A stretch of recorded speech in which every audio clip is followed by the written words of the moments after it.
short prints that rarely see the light of day, some of our favorites. So here's 5 more. Without further ado, what's number 5, Chris? All right, yeah, we got 5 more to talk about.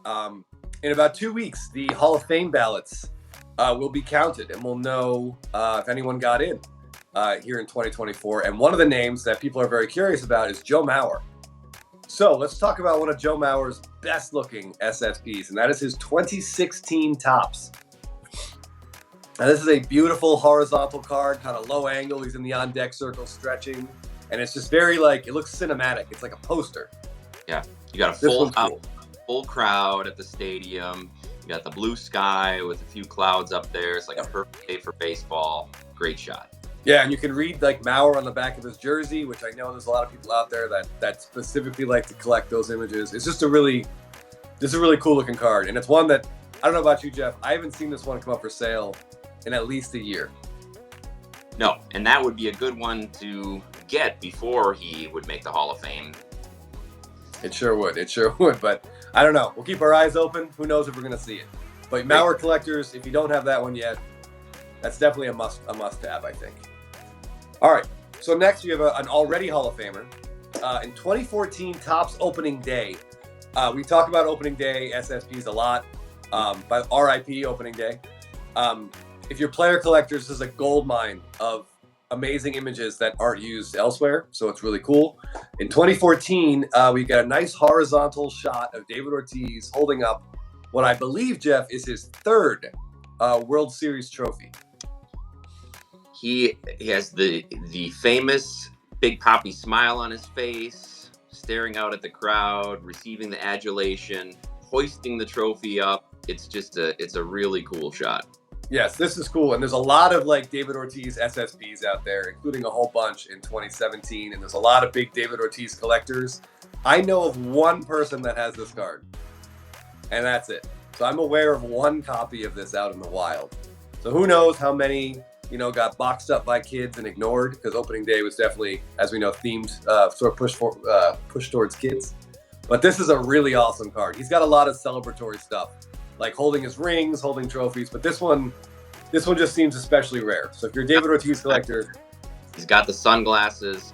Yeah, and talked about before, like Chris just mentioned, opening day was a set geared towards kids. So you never know how many of these just got thrown in the comments boxes. I think that's one reason you see opening day SSPs even less often than other SSPs, even Chrome SSPs, because there's just so many that probably are stuffed in comments boxes. So I'm sure some of them will get found at some point, maybe, but always keep your eye out in those discount boxes in case there's an image you haven't seen before pop up. It could very well be a super short print. Yeah, for sure. And if you're a Red Sox collector, get those eBay save searches, get them lined up. If that one comes up, there will definitely be a fight. Yep. Okay, next up, we're going to talk about one of the first real SSPs that Topps made. It is one of the weirdest images I've ever seen on a card. This is the 2010 Stephen Strasburg, a rookie card of his, and he's just taken a celebratory pie to the face, it looks like. But that's not even the weirdest aspect of the card, is it, Jeff? No, he's got some sort of crazy plastic hair going on. It looks like a bizarre, ghostly Elvis impersonator with this white eye all over his face and this giant sort of pompadour plastic hair on his head. Yeah, this is one of the weirdest cards. Every time I look at it, I feel like it takes me 10 seconds to really register what I'm seeing. For sure, yeah. But yeah, if his career if he played able to pitch 5 or 6 more seasons, this would be one of the most famous Topps image variations of all time. Unfortunately, it didn't work out that way. But Nationals collectors, this guy got you a ring. You should go after this card just to honor the World Series ring that he carried the team to back in 2019. And it's such a bizarre card. I almost feel like at some point we have to get into the collection just so we can stare at it in person and see if we can figure out any more details on it. Yeah, I agree. Bizarre is the best way to describe it. I don't know what the PSA flip says, but it should say variation bizarre. Yeah. I think that would be perfect. All right. So speaking of pitchers that had this guy had a much better career, but Roy Halladay is in the Hall of Fame. Tragically died in that plane accident, unfortunately, but had an amazing career. One of 2 postseason no-hitters. We could argue about what his best card is forever because he's in that. I think 97 was his rookie, so he's got some mass-produced rookie cards, and I don't think there's any autos of him back then.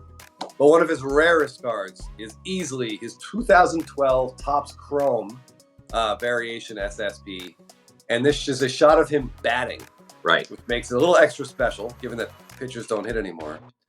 But this is a card, Jeff, that I've never seen in person, ever. It's hard to even find images of this card. It is so rare, and like you said, he's hitting, so it's unusual. Here you see a guy who's known for his pitching, his prowess on the mound. You see him up at the plate with his batting glove on, getting ready to swing. It's a really cool shot. I'd love to see one in person. I've just seen sort of grainy pictures. It kind of reminds me of the Bigfoot pictures you see, where he's just kind of, you can't really see it clearly. I'd love to see it up close in person. It'd be a great card to have in hand. Yeah, the only image I could even find of this is on Cardboard Connection.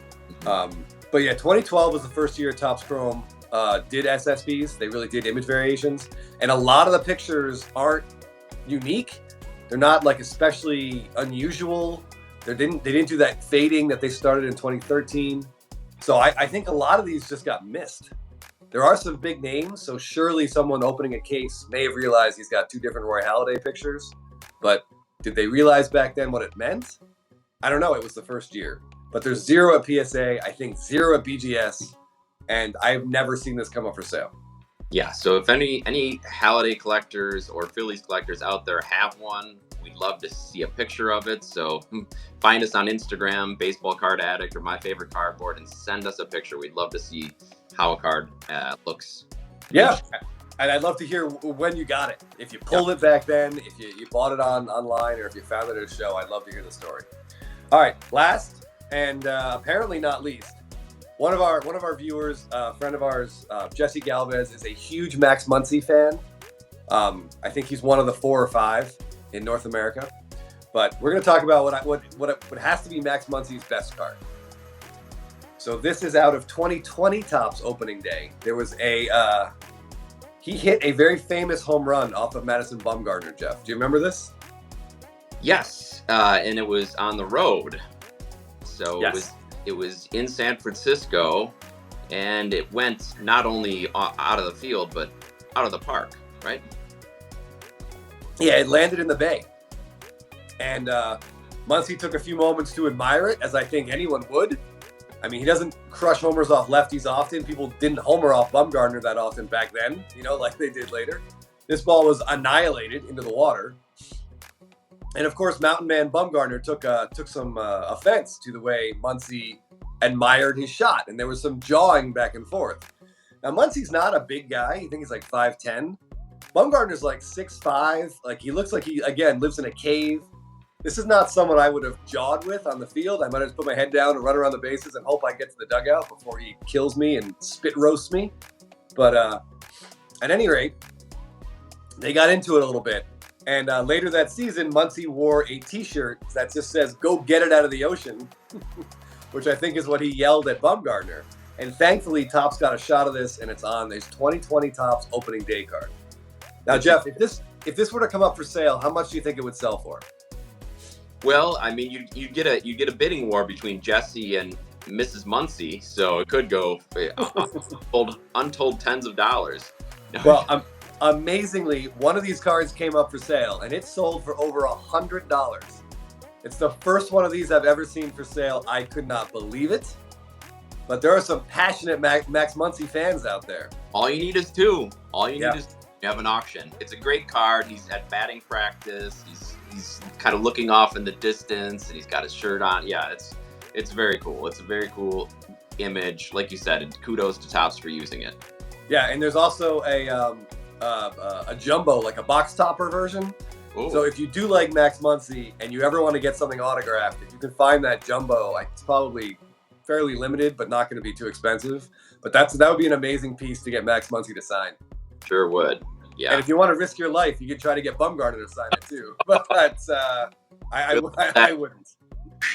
Ripped it right. Yeah. Wow. That's great. Well, thanks everybody. Thanks for sending your suggestions about SSPs. We always love to talk about them on here. So if you have ones you want us to talk about, in our next segment of the series, please let us know. And until next time, keep hunting. Happy collecting, everybody. Thanks for joining us.